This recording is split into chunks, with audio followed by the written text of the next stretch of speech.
Gloire à Dieu, Dieu vous bénisse. Dans le nom puissant de Jésus notre Sauveur, et bien chaque fois c'est pour moi un plaisir de pouvoir partager la parole de Dieu avec vous, vous qui nous regardez. N'oubliez pas de cliquer le like, n'oubliez pas de commenter et dites-nous ce que vous pensez de nos vidéos. Eh bien ne venez pas simplement regarder et vous partez. Eh bien faites passer le message ou même partagez nos vidéos. Et bien Dieu vous bénira, et bien Dieu vous bénira abondamment. Amen. Parce que nos vidéos sont de sujets pratiques. Je peux vous faire de la théologie, mais je peux vous faire aussi des sujets pratiques. Afin que vous puissiez, n'est-ce pas, grandir, aller de l'avant avec le Seigneur. Afin que vous soyez heureux dans la présence de Dieu. Eh bien, le titre de mon message aujourd'hui, c'est « Pourquoi les chrétiens ne dominent pas l'économie en Afrique ?» Pourquoi les chrétiens, moi quand je vais en Afrique, parce que moi j'ai vécu en Afrique, je vois que les chrétiens ne dominent pas l'économie de leur pays. Oui, les chrétiens ne dominent pas. Lorsque tu arrives en Côte d'Ivoire, qui est mon pays, tu verras que la plupart des gros transporteurs, la plupart des petites boutiques, tout ce qui est taxi, tout ce qui est immobilier, ce sont des musulmans qui dominent le secteur. Ou soit ce sont les Libanais. Lorsque vous partez au Nigeria, que ce soit Dangote qui vient d'ouvrir sa plus grosse raffinerie de pétrole, eh bien c'est eux qui dominent avec ses collaborateurs, c'est eux qui dominent le système au Nigeria. C'est vrai qu'au Nigeria, quand même, il y a des chrétiens qui sont là, qui tiennent la barre aussi.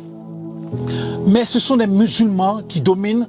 Le plus grand Africain, le plus riche, c'est Dangote. Dangote, c'est un musulman. C'est un musulman. Les chrétiens ne dominent pas l'économie en Afrique.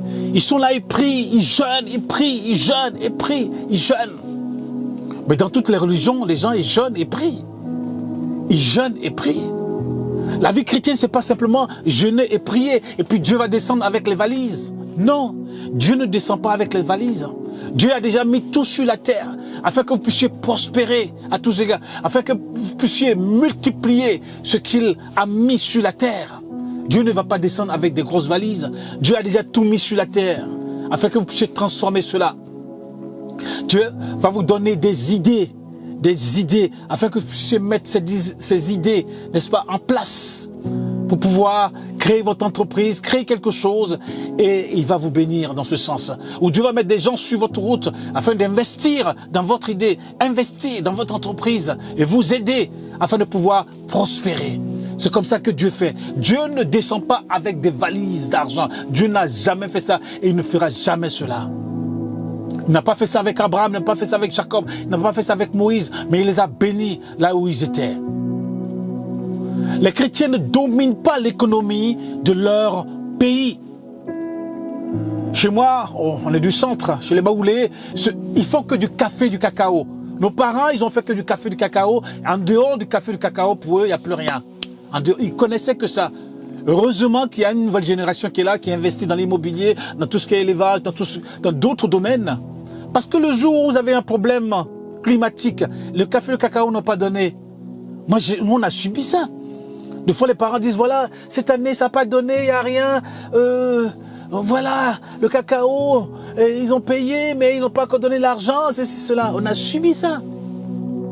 Mais il faut investir dans d'autres domaines, ne pas mettre ses œufs dans un seul panier. Investir dans d'autres domaines. C'est vrai que les parents, ils ont construit des maisons et ils louaient pour... tu construis une maison et puis on loue. Ça donne pas beaucoup, ça. Ça donne pas beaucoup. Tu as mis plein d'argent dedans. Et quand les gens louent l'argent, ils payent combien? C'est pas énorme. Je comprends que les parents, certains n'ont pas été à l'école, certains ne savent pas lire ni écrire. Mais quels sont ceux qui achetaient le café et le cacao à l'époque? C'était les Libanais qui achetaient le café et le cacao à l'époque. C'est eux qui achetaient. Et ils mettaient dans les gros camions, ils partaient à San Pedro, ils partaient à Abidjan avec ça. Et ils faisaient un peu de la spéculation dessus pour pouvoir... Et ils étaient riches avec. Voyez-vous? Les chrétiens ne dominent pas l'économie de leur pays. Et ils sont là, ils attendent. Ils font... Les jeunes de prière, ils sont là dans l'église et tout ça, mais beaucoup ne réfléchissent pas avec leur cerveau pour savoir qu'est-ce qu'on va faire comme business, qu'est-ce qu'on va pouvoir faire, quel est le business qui marche actuellement dans le pays. Le pays est en plein essor, qu'est-ce qu'on peut faire pour pouvoir, n'est-ce pas, gagner de l'argent afin de pouvoir aider l'église, aider le pasteur, aider pour l'évangélisation, pour pouvoir aider, donner de l'argent pour les orphelinats, donner de l'argent pour les enfants, donner de l'argent pour... Voyez-vous, les chrétiens ne dominent pas l'économie. Pourquoi? Parce que nous, on est tellement spirituel, on spiritualise tout. Mais quand on sort de l'église, on revient à la réalité. Il n'y a pas d'argent, il n'y a rien. Et les gens sont là. La seule chose que les gens veulent faire, ils veulent être dans le fonctionnariat. C'est bien le fonctionnariat. Je ne suis pas contre. Il faut des fonctionnaires pour qu'un pays fonctionne. Mais il y a le secteur privé, il y a le secteur public et le secteur privé. Mais le pays marche avec le secteur privé. La création d'emplois, la création de richesses. C'est avec ça, les entreprises, c'est avec ça que le pays marche. Le pays ne marche pas seulement qu'avec le public. Le public, c'est pour faire tout ce qu'il y a comme papier, pour faire fonctionner le pays. Mais un pays comme les États-Unis, un pays comme la Chine, comme l'Inde, c'est avec le secteur privé, la création d'entreprises. Et le problème aussi avec nos pays, c'est que des fois, moi je suis parti en Côte d'Ivoire, je suis allé dans les banques. Les banques sont vraiment, comment je peux dire ça? Pour rien du tout, les banques ils commencent à trembler. Tu demandes un petit peu seulement, les banques commencent à trembler. Je sais pas pourquoi, mais il va falloir que les banques changent leur façon de penser. Si vous voulez gagner gros, il va falloir investir gros. C'est comme ça. Je suis parti à la banque parce que je voulais échanger de l'argent, de l'euro au franc CFA. Il y avait un monsieur qui était venu parce qu'il va construire un immeuble. À combien? Je pense qu'il était venu, il voulait demander peut-être une centaine de millions ou je sais pas, entre 50 et 100. Mais à la banque, ils ont commencé à trembler. À la banque, ils ont commencé à trembler. La banque où j'étais, ils ont commencé à trembler. Mais 50 millions de francs CFA ou 100 millions de francs CFA, mais c'est rien du tout. C'est rien du tout. La banque a commencé à trembler, j'entendais, ils appelaient, l'autre appelait, non c'est pas moi, il faut appeler l'autre, non c'est pas moi, il faut appeler telle personne, non c'est pas moi. Le monsieur était là, je regardais, j'ai dit, moi j'étais là, j'ai dit mais c'est pas possible. Pour 50 millions, 100 millions, ils sont en train de trembler. La banque est en train, tout le monde est en train de trembler ici. C'est pas possible. Et ça, il faut que ça change dans nos pays. Il faut que les gouvernements mettent des systèmes en place pour que, eh bien, lorsque les entrepreneurs viennent, les banques puissent donner gros, pour qu'il y ait de gros investissements, pour que le pays puisse avancer. Quand on donne, vous ne donnez pas gratuitement. Il y a des taux, vous le faites avec des taux. Donc ils remboursent aussi le... Donc pourquoi les chrétiens ne dominent pas l'économie? Il y a plusieurs secteurs qui sont porteurs. Plusieurs secteurs, l'hôtellerie, la restauration, les VTC, les parcs aquatiques et tout ce qu'il y a comme service. Tout ce qu'il y a comme service. L'automobile, le transport, l'immobilier, beaucoup de secteurs sont porteurs en Afrique. Beaucoup de choses sont à construire. Tu peux commencer petit. Et après, Dieu peut te bénir. Dieu va te bénir, Dieu va te bénir. Et si tu es sérieux, Dieu va te bénir. Dieu va t'aider. Commencez petit. Ainsi de suite. C'est ce qu'ils font les musulmans. Leurs enfants les envoient à l'école. Après, ils leur confient une boutique. Le petit gère la boutique. Ainsi de suite. Et après, il commence à étendre sa boutique. Ou acheter un car. Et ainsi de suite. Chez nous, en pays baoulé, un sikan est parti de rien. Un sikan, il a commencé avec un petit car. Ainsi de suite. Et après, il a commencé à grandir. Et il a fait des cars, il a acheté plusieurs cars. On a vu plein de cars maintenant qui circulent partout. Lui, c'était un visionnaire. C'était un monsieur très visionnaire. Mais je pense qu'il n'a même pas été à l'école, monsieur Sikan. Il est décédé il n'y a pas longtemps. Mais ce monsieur, je pense qu'il n'a pas été à l'école. Mais il était un visionnaire. Un visionnaire terrible. Mais aujourd'hui, on a Internet. Aujourd'hui, on a tout ce qu'il faut. On a même l'intelligence artificielle. On a tout pour réussir. Et les jeunes ne veulent pas investir. Investir, c'est quoi? C'est pas investir des millions. Tu investis peu. Petit à petit, tu suis ton business commence à grandir. Et si tu ne veux pas prendre des risques, copie quelque chose qui marche. copie quelque chose qui marche. Et Dieu va te bénir dans ce secteur. Dieu va ouvrir les portes dans ce secteur. Et Dieu va te bénir. On va prendre conseil auprès des gens qui ont créé l'entreprise et qui marchent. Les chrétiens ne dominent pas le secteur de l'entreprise, ne dominent pas l'économie. Et même je parlerai même des serviteurs de Dieu. Un serviteur de Dieu qui n'a pas un métier, je me pose des questions. Prenez l'exemple, aujourd'hui les églises sont fermées en Algérie. Les églises sont fermées en Algérie. Le pasteur qui ne travaille pas, comment il va faire pour nourrir sa famille? Le gouvernement a pris un décret que les églises soient fermées. Mais le pasteur, il va travailler. Et après, ils font leur petit culte tranquillement chez eux à la maison. Est-ce qu'on peut venir t'interdire de prier à la maison? Personne ne peut venir. Certaines personnes peuvent venir et vous prier à la maison. Mais tu travailles. Moi, c'est ce que je fais. Le ministère, c'est une fonction. C'est pas un métier. Tu vas pas à Pôle emploi ou je sais pas où pour leur dire, voilà, je suis pasteur. Ils vont dire, mais monsieur, mais on connaît pas ça. C'est une fonction. Et la fonction, si tu n'es plus dedans, la fonction de pasteur, eh bien, tu dois aller travailler. Et moi, c'est toujours ce que j'ai fait. Il faut travailler. Travailler. Même si tu as 1000 membres, 2000 membres, il faut investir. Parce que tu ne sais pas ce qui peut arriver. Tu ne sais pas ce qui peut arriver.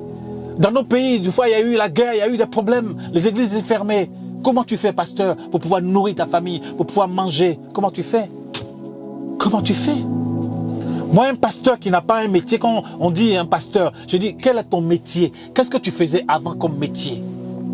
Parce qu'aujourd'hui, si tu n'es plus pasteur, est-ce que tu peux retourner au travail pour aller travailler? Est-ce que tu peux être un investisseur? Parce que pour investir, il faut connaître un métier dans lequel tu peux investir. Un métier que tu connais. Tu investis dans ce que tu connais. C'est ça. Il ne faut pas toujours attendre l'argent des chrétiens. Si votre organisation ou votre mouvement ne peut pas te payer, eh bien tu vas travailler. Ou tu fais tes affaires, tu fais tes business, tu investis. Et voilà. Si ton église ne peut pas te payer, eh bien tu vas travailler pour nourrir ta famille. Parce que sachez que, des fois même quand l'organisation vous paye, ils ont la même mise sur vous. Quand l'organisation vous paye, ils ont la même mise sur vous et vous ne pouvez rien dire. Parce que si tu dis quelque chose, on peut te jeter du jour au lendemain. Mais quand toi tu travailles, tu nourris ta famille et puis tu sors dans l'organisation, ils ne peuvent rien te dire. Moi je l'ai vu. À l'époque, il y avait un pasteur, sa femme était médecin. À l'époque, il y a des années, il y a 20 ans ou 30 ans de ça, sa femme était médecin. Mais on ne pouvait rien lui dire. Mais c'était un pasteur bien en plus. Il ne pouvait pas lui faire la pression. Parce que sa femme était médecin. Donc lui, il venait avec sa Mercedes, il garait sa Mercedes à l'époque. Et puis vraiment, il voyageait, il partait où il voulait, il faisait ses affaires et tout ça. Donc on ne pouvait rien lui dire. Donc c'est les pasteurs pauvres que le mouvement leur faisait la pression. Mais si toi tu travailles, tu as tes investissements, tu as tout ce qu'il faut, quelle pression ils vont avoir chez toi? Ils n'ont pas de pression sur toi. Le mouvement n'a pas de pression sur toi. Ou l'église n'a pas de pression sur toi. Les anciens ne vont pas avoir la pression sur toi. Oui, on te paye un pasteur, hein, fais attention, ceci, cela. Hein. Mais si toi-même, tu travailles, toi-même tu as tes investissements, quel ancien qui va venir mal te parler? Quel diacre qui va venir mal te parler? Non.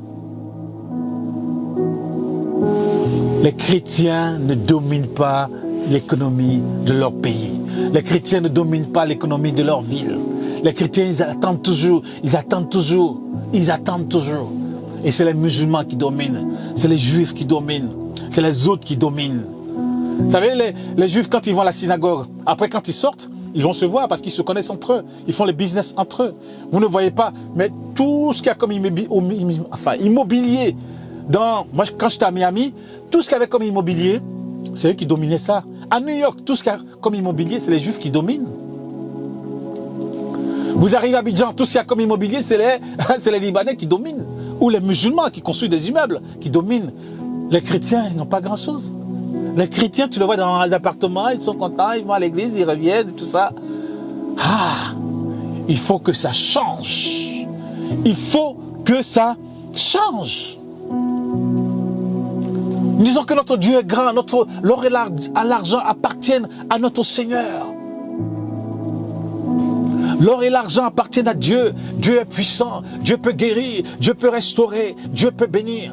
Mais quand tu vois les chrétiens, beaucoup sont dans la misère, dans les quartiers, quand tu vas à Yopougon, quand tu vas à Bobo, quand tu vas dans les quartiers, quand tu vas dans d'autres pays africains, à Yaoundé, quand tu vas à Kinshasa, quand tu vas à Brazzaville, quand tu vas au Sénégal, dans plein de pays africains, eh bien tu vois, les chrétiens sont encore dans des quartiers malfamés, des quartiers bizarres. Il faut que ça change. Mais quand tu vois certains musulmans, ils sont dans des quartiers cossus, ils sont dans des immeubles cossus.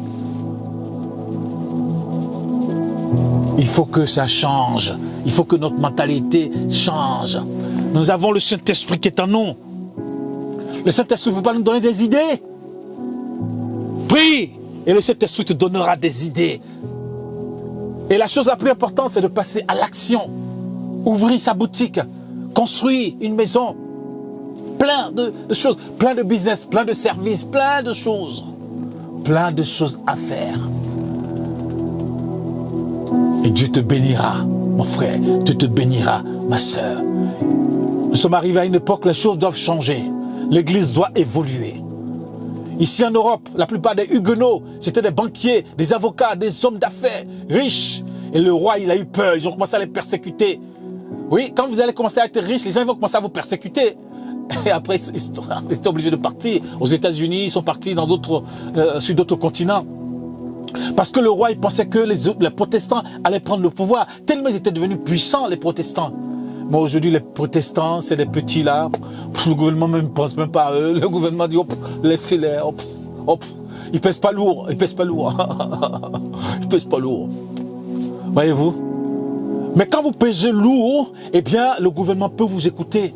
Quand vous venez parler, le gouvernement écoute ce que vous êtes en train de dire. Quand vous contrôlez tel secteur de la construction, quand vous contrôlez tel secteur de l'immobilier, du transport, de la nourriture, de ceci ou de cela, quand vous venez parler, eh bien le gouvernement, ils vous écoutent et ils prennent note. Mais quand vous ne faites pas grand-chose, ils ne vont pas vous écouter. Ils ne vont pas vous écouter.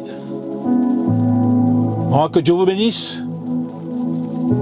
Paul a travaillé, Paul était un faiseur de tentes, Jésus lui-même a travaillé, charpentier. Les apôtres, les disciples, c'était des pêcheurs, ils travaillaient, ils avaient un métier. Oui, ils avaient tout pour nourrir leur famille, ils avaient un métier. Ils ont servi le Seigneur, mais ils avaient un métier. Oui, vraiment que Dieu vous bénisse, alléluia.